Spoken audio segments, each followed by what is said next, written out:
le témoin des Écritures. Tout, ou plutôt une constellation de possibles et de questionnements. Déjà, de quel témoin s'agit-il? Comment faut-il entendre ce mot? À qui ou à quoi s'applique-t-il? Est-ce au corpus des Écritures, lui-même en son pluriel se présentant comme une constellation, et qu'il convient de transmettre comme le bâton que se passent les coureurs de relais? Passation d'un héritage à faire s'épanouir en connaissance. Est-ce la triade des femmes, Armelle, Muriel, Naël, qui chacune à sa manière, la première à son insu, vous a remis sur le chemin des Écritures, ravivant au passage les voix des grands croyants et de saintes, Christian de Chergé, le père Paolo dal Olio, tous deux morts en martyr, témoin à l'extrême, Étienne le Sourd, qui se proposait des dieux en temps de détresse, Thérèse d'Avila en ses transports d'extase, Thérèse de Lisieux en sa plongée dans la nuit du néant, et aussi Ibn Arabi, dont l'œuvre dispense une liberté incandescente. Passation d'un héritage à partager, à méditer et ainsi à faire croître. Passation aussi d'une haute saveur et d'un feu. Et là, je voudrais faire une petite pause pour revenir à la triade des femmes, parce qu'après coup, je me suis rendu compte que ces trois femmes embrassaient un peu votre espace de pensée. Armelle, la première, d'origine juive, athée. Et l'athéisme aussi fait partie de votre réflexion. Muriel, catholique devenue religieuse, et Naël, musulmane devenue la gardienne ou plutôt l'attentive amie des gardiennes du secret. Et j'ai remarqué aussi que chacun de ces prénoms se terminait par elle. Alors je sais bien que Armelle est plutôt d'origine celtique, etc. Mais je me suis dit, c'est pas neutre si vous avez choisi une fin en elle, quand même, qui renvoie au vocable d'un des noms qui désigne Dieu en langue hébraïque. Voilà, c'était une petite parenthèse, et c'est une manière de s'agresser ces dames. Je reviens au questionnement, qui est le témoin?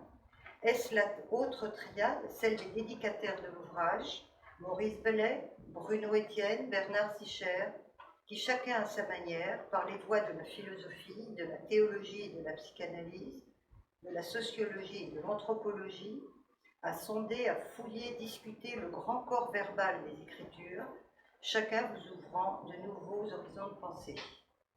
Et encore en amont, les voix critiques et disséquentes de Nietzsche, de Freud et de Lacan, qui insèrent dans vos réflexions certaines de leurs interrogations et de leurs intuitions, dont celle, si juste, de la nécessité de proclamer la mort du dieu idole saturé de puissance, celle si pertinente de la fécondité de la mutation spirituelle des forces pulsionnelles, et celle si aiguë, si profonde du vide de Dieu à découvrir. Passation d'un héritage, d'une densité et d'une complexité immense, sans fin à déplier et déchiffrer, à déployer et commenter, et ainsi à faire respirer. Ce témoin des Écritures, est-ce le Nazaréen? Signalé dans le sous-titre de l'ouvrage, lui le témoin par excellence.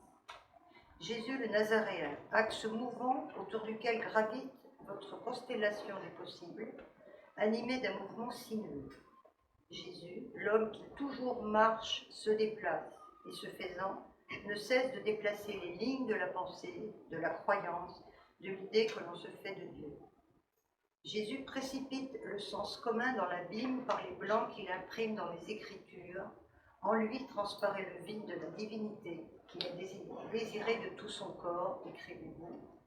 Et vous soulignez qu'il est le signe de l'absence et de l'attente du divin. La croix est le signe d'un carrefour, pas d'un moucheron.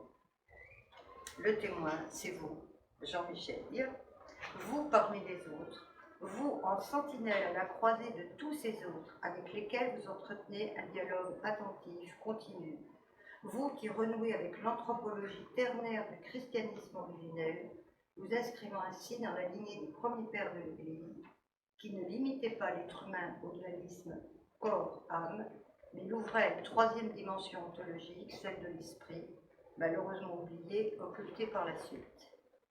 vous, à l'écoute de tant de voix, mues et émues par la basse continue du récit, qui vous déleste de vous-même et vous a inspiré cette très belle ode au Fils de l'homme. Soyez-en remerciés.